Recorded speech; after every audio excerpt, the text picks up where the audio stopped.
सभी दोस्तों को नमस्कार। स्वागत है आपका गवर्नमेंट एग्जाम प्रिपरेशन चैनल में। जो हम लोग का पीसीएस का सीरीज चल रहा है उसका इकोनॉमिक्स का जो है हम लोग आज टॉपिक करने वाले हैं, जिस टॉपिक का नाम है सतत आर्थिक विकास यानी कि सस्टेनेबल इकोनॉमिक डेवलपमेंट। इसको दो पार्ट में कवर करेंगे हम लोग। देखिए, ये यूपी पीसीएस के लिए इम्पोर्टेंट तो है ही, ये इंडिया के किसी भी पीसीएस के लिए या स्टेट जो भी पीएससीज होती हैं, जो भी स्टेट स्तर के एग्ज़ाम होते हैं, जैसे आर ओ हो गया, ठीक है, या अन्य पीएससीज के जितने भी एग्ज़ाम होते हैं ठीक ठाक लेवल वाले, उनमें सारे जगह जो है ये काम आने वाला है। और मैं ये गारंटी देता हूँ कि आपको जो है पूरी इस टॉपिक की समझ को मैं डेवलप कर दूंगा। चलिए शुरू करते हैं आज के पहले प्रश्न पर। Sorry, the main objective of sustainable tourism is, सतत पर्यटन का मुख्य उद्देश्य क्या है? सस्टेनेबल टूरिज्म का मुख्य उद्देश्य क्या है? To increase the number of tourist, मतलब कि पर्यटकों की संख्या बढ़ाने के लिए। To manage the mass scale tourism and small scale travel, यानी कि बड़े पैमाने पर पर्यटन और छोटे पैमाने पर यात्रा का प्रबंधन करना। तीसरा ऑप्शन है हमारा to manage tourism and environment while maintaining cultural integrity and ecological process, यानी कि सांस्कृतिक अखंडता और पारिस्थितिक प्रक्रिया को बनाए रखते हुए पर्यटन और पर्यावरण का प्रबंधन करना। या D, none of the above, इनमें से भी कोई भी नहीं। तो देखिए, हमसे पूछा जा रहा है ये कि मेन ऑब्जेक्टिव क्या है सतत टूरिज्म का, यानी कि सतत पर्यटन का, यानी कि सस्टेनेबल टूरिज्म का मेन ऑब्जेक्टिव क्या है। तो जो इसका उत्तर होगा वो होगा सी ऑप्शन, ठीक है। सी ऑप्शन यानी कि सांस्कृतिक अखंडता और पारिस्थितिक प्रक्रिया को बनाए रखते हुए पर्यटन और पर्यावरण का प्रबंधन करना। कहने का मतलब कि पर्यटन हमारा ऐसा होना चाहिए कि जो कोई भी हमारे पारिस्थितिक तंत्र पर प्रभाव न डाले और सांस्कृतिक अखंडता पे कोई प्रभाव न डाले, तब जाके हम कह सकते हैं कि हमारा जो है टूरिज्म क्या है, सतत टूरिज्म है, यानी कि सस्टेनेबल टूरिज्म है। चलिए आगे बढ़ते हैं, दूसरे प्रश्न पे आते हैं। ये पहले का आंसर था सी, दूसरा प्रश्न हमारा है ये, which of the following is a nodal institution for implementation of sustainable development goal in India. Bharat में सतत विकास लक्ष्यों को कार्यान्वयन के लिए निम्नलिखित में से कौन सी एक नोडल संस्था है? तो देखिए, ये क्वेश्चन है कि सतत विकास के लक्ष्यों को जो कार्यान्वित करती है उसमें से कौन नोडल संस्था जो है उसके लिए क्या है, जिम्मेदार है, या वो उसको क्या करती है, उसको जो है उस गोल को फुलफिल करने के लिए जिम्मेदार है। तो देखिए, ऑप्शन दिया हुआ है प्लानिंग कमीशन यानी कि योजना आयोग, डिसइन्वेस्टमेंट कमीशन यानी कि विनिवेश आयोग, नीति आयोग, फाइनेंस कमीशन यानी कि वित्त आयोग। तो इसका उत्तर हो जाएगा दो का सी, यानी कि नीति आयोग, ठीक है। इसका फुल फॉर्म क्या है नीति आयोग का, ये भी जानना जरूरी है। National institution for transforming India, national institution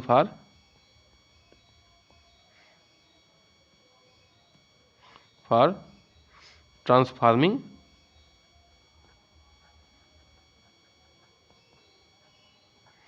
India, ठीक है। ये जिम्मेदार है, ठीक है, सस्टेनेबल डेवलपमेंट गोल को क्या करने के लिए, इंप्लीमेंट करने के लिए। चलिए आगे बढ़ते हैं, अगले प्रश्न पे आते हैं, तीसरे प्रश्न पे। Which has propounded the concept of limit the growth, limit the growth को किसने इसमें से प्रोपाउंड किया, यानी कि विकास को सीमित करें, ठीक है।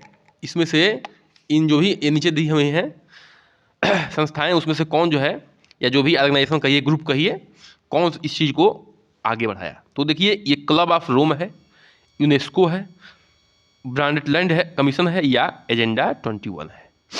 तो ये तो नाम है, ठीक है। तो इसमें से बताइए कौन जिम्मेदार है? तो इसका उत्तर हो जाएगा ए, यानी कि क्लब ऑफ रोम, ठीक है। देखिए, ये अप्रैल 1968 की बात है, ठीक है। इसमें 30 लोग मिले थे, 30 लोग 10 देश के थे, ठीक है, 10 देश के 30 लोग मिले थे। और उसमें से बहुत सारे एजुकेटर थे, इकोनॉमिस्ट थे, ह्यूमनिस्ट थे, इंडस्ट्रियलिस्ट थे, ठीक है, कुछ गवर्नमेंट ऑफिशियल भी थे। ये इस ग्रुप को क्लब ऑफ रोम दिया गया, ठीक है। ये एकेडमिया डाई लियंसी रोम में मिले थे और इन्होंने एक कॉन्सेप्ट दिया, लिमिट टू ग्रोथ, मतलब कि अपने विकास को सीमित करिए, ठीक है, अपने विकास को क्या करिए, सीमित करिए। इसका मुख्य कारण ये था कि अपने विकास को सीमित नहीं करेंगे तो आप क्या करेंगे, प्राकृतिक जो रिसोर्सेज हैं, संसाधन है, उनका पूर्ण रूप से हरासमेंट करेंगे, ठीक है। क्योंकि विकास तभी होगा जब आप प्राकृतिक चीज़ों को हरासमेंट करेंगे। और आप कब तक कर सकते हैं हरासमेंट? इस तरह से पृथ्वी क्या किस तरफ जा रही है, पृथ्वी जो है विनाश की तरफ चली जाएगी अगर हम जो है अपने ग्रोथ को लिमिट नहीं करेंगे, विकास को नहीं रोकेंगे। क्यों? क्योंकि जो है इसका सीधा से सीधा तात्पर्य कि अगर जितना हम विकास कर रहे हैं उतना जो है हम अपने प्राकृतिक रिसोर्सेज का क्या कर रहे हैं, विनाश कर रहे हैं, ख़त्म कर रहे हैं और अपने पृथ्वी को क्या कर रहे हैं, खतरे में डालने जा रहे हैं। आगे बढ़ते हैं, क्वेश्चन संख्या 4 पे आते हैं। एसर्शन क्या है, ठीक है, कथन कारक वाला तो कारण वाला तो आप लोग पढ़े ही होंगे। Sustainable development is A important for well being of human society, मतलब कि सतत विकास मानव समाज की भलाई के लिए क्या है, बहुत ही महत्वपूर्ण है। बिल्कुल सही बात है, ठीक है, सतत विकास। अब सतत विकास क्या है, इसमें बताया गया है कि sustainable development is a kind of development that meets the need of the present without compromising the ability of future generation to meet their own needs. यानी कि सतत विकास एक प्रकार की विकास है जो भविष्य की पीढ़ी की अपनी ज़रूरतों को पूरा करने की क्षमता से समझौता किए बिना वर्तमान की ज़रूरतों को पूरा करता है। कहने का मतलब है कि सतत विकास क्या है, ये बहुत ही इम्पॉर्टेंट टॉपिक है।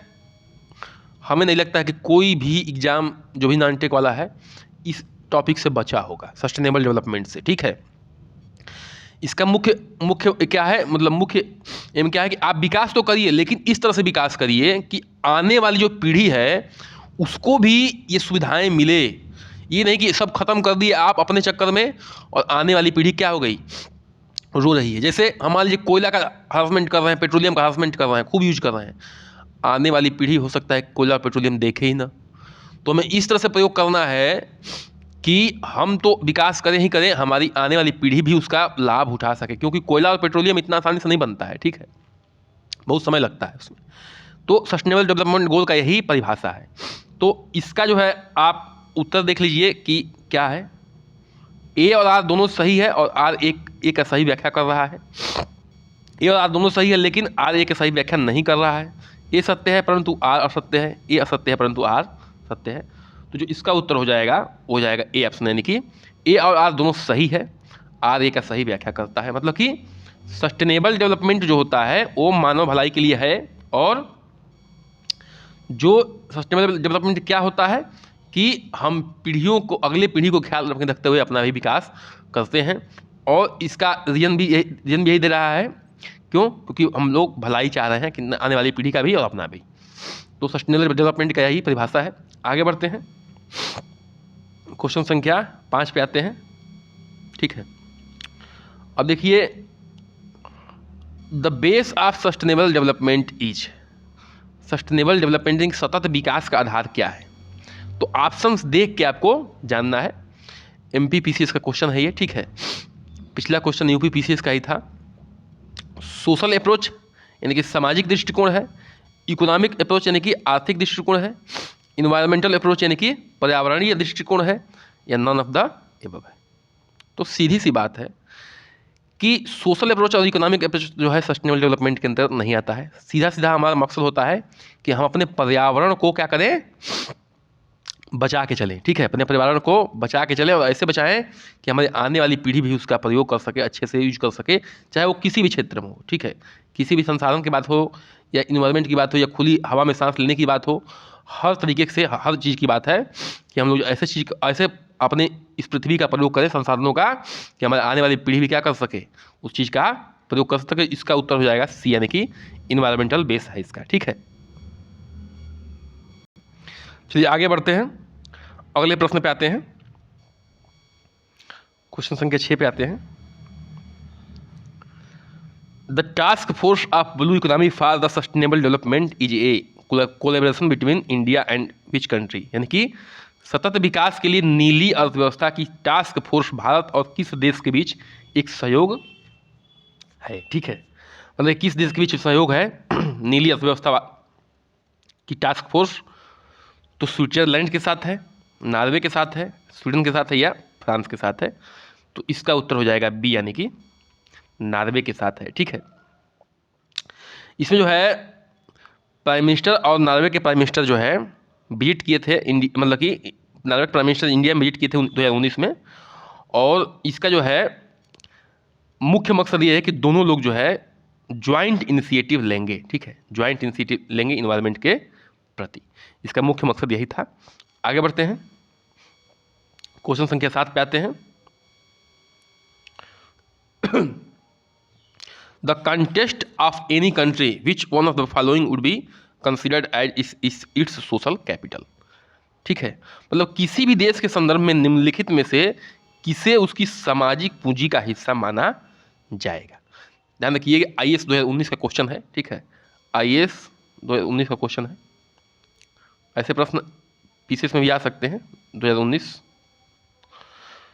तो कहने का मतलब है किसी भी देश के संदर्भ में निम्नलिखित में से किसे सामाजिक पूंजी, ये पॉइंट पर ध्यान रखना कि सामाजिक पूंजी का हिस्सा माना जाएगा।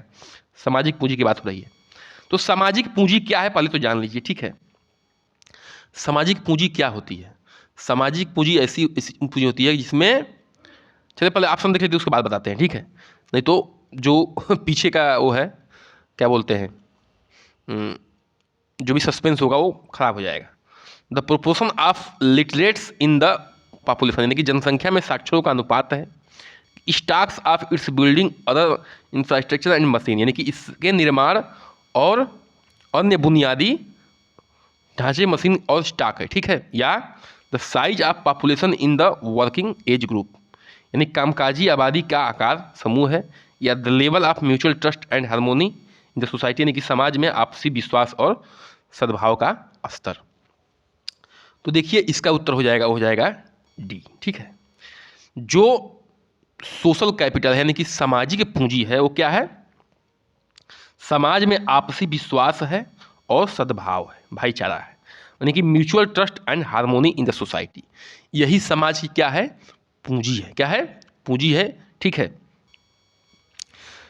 इसमें जो है आपसी समझ हो गया। ठीक है, आइडेंटिटी हो गया, मतलब कि और अंडरस्टैंडिंग हो गया, नाम्स हो गए, वैल्यूज हो गए, मतलब कि विश्वास हो गया। ठीक है, इस तरह की चीज़ें क्या होती हैं? समाज की पूंजी होती हैं। तो कहने का मतलब है कि अगर ये सामाजिक पूंजी नहीं है तो भी आप अपना इकोनॉमिक डेवलपमेंट नहीं कर सकते हैं। किसी देश से व्यापार करना है तो आपको सबसे पहले क्या होना चाहिए? उससे आपकी अंडरस्टैंडिंग अच्छी होनी चाहिए, उससे आपके जो व्यवहार अच्छे होने चाहिए, तभी आप जो है उससे व्यापार कर पाएंगे, उससे कोई ना कोई एमओयू साइन कर पाएंगे। जिसके साथ, जैसे पाकिस्तान है, उससे हम कौन सा, मान लीजिए कौन सा, कहने का मतलब है कि कौन सा हम व्यापार कर पाते हैं, चाहे कौन सी इससे अच्छे नहीं है, तो कोई भी हम जो है इकोनॉमिक डेवलपमेंट उसके साथ करने में क्या है, धीरे धीरे पीछे की तरफ आ रहे हैं। तो कहने का मतलब है कि सबसे पहले क्या है? सामाजिक पूंजी हमारी अच्छी होनी चाहिए किसी भी इकोनॉमिक डेवलपमेंट में, मतलब कि करने के लिए। आगे बढ़ते हैं, क्वेश्चन संख्या 8 पे आते हैं। आज का अंतिम प्रश्न भी है ये। ठीक है, जैसा कि बोले थे कि 2 पार्टों में हम इसको कवर करने वाले हैं, तो 2 पार्ट में कवर करेंगे। Human capital formation as a concept is better explained in terms of process which enables, यानी कि एक अवधारणा के रूप में मानव पूंजी का निर्माण को ऐसी प्रक्रिया के संदर्भ में से बेहतर ढंग से समझा जा सकता है जो कि सक्षम बनाती है। मतलब कहने का मतलब समझिए कि किससे जो है हम मानव पूंजी को समझ सकते हैं। Individuals of country to accumulate more capital, यानी कि अधिक पूंजी जमा करने के लिए किसी देश के व्यक्ति मतलब कि किसी देश के व्यक्ति अगर बहुत ज़्यादा पूंजी रखते हैं तो उसको क्या सामाजिक कैपिटल कहा जाएगा। मतलब कि कहने का मतलब है कि ह्यूमन कैपिटल जो है यहाँ जो है ह्यूमन कैपिटल की बात हो रही है, मतलब कि मानव संसाधन की बात हो रही है, ठीक है। किसकी बात हो रही है? मानव संसाधन की बात हो रही है। तो कहने का मतलब है कि अधिक पूंजी जमा करने के लिए किसी देश के व्यक्ति, यानी कि increasing the knowledge skill level and capacities of people of the country, यानी कि देश के लोगों के ज्ञान कौशल का स्तर और क्षमताओं को बढ़ाना, ये आएगा।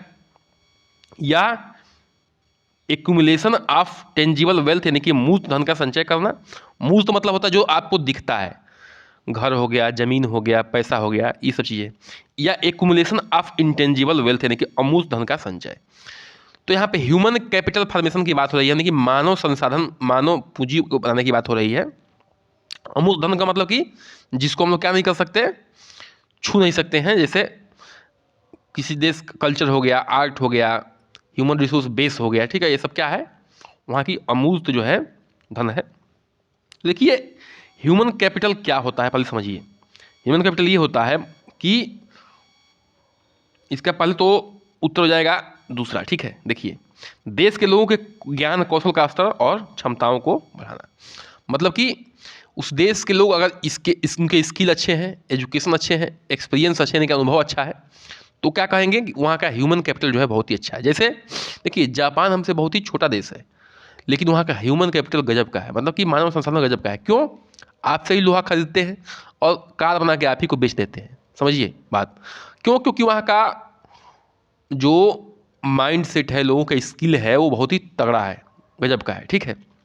इसलिए तो ये पॉइंट हो जाएगा। और ये ह्यूमन ह्यूमन ह्यूमन कैपिटल में आएगा जो अमूर्त धन का संचय है, जिसमें आपका आर्ट एंड कल्चर भी आ जाता है, ठीक है। आपका स्किल है, अनुभव है, ये सब मतलब जो आपको दिखाई नहीं देता है, जो स्किल नॉलेज है, कहने का मतलब नॉलेज संबंधित है, वो जो है इंटेंजिबल वेल्थ में आ जाएगा, यानी कि अमूर्त धन संचय में आ जाएगा। तो ये दोनों दोनों हो जाएंगे। इसका उत्तर हो जाएगा आपका सी, यानी कि 2 और 4, ठीक है। तो ये ह्यूमन कैपिटल का एक तरह से आप समझ चुके होंगे कि ह्यूमन कैपिटल होता क्या है, हमें पूरा विश्वास है।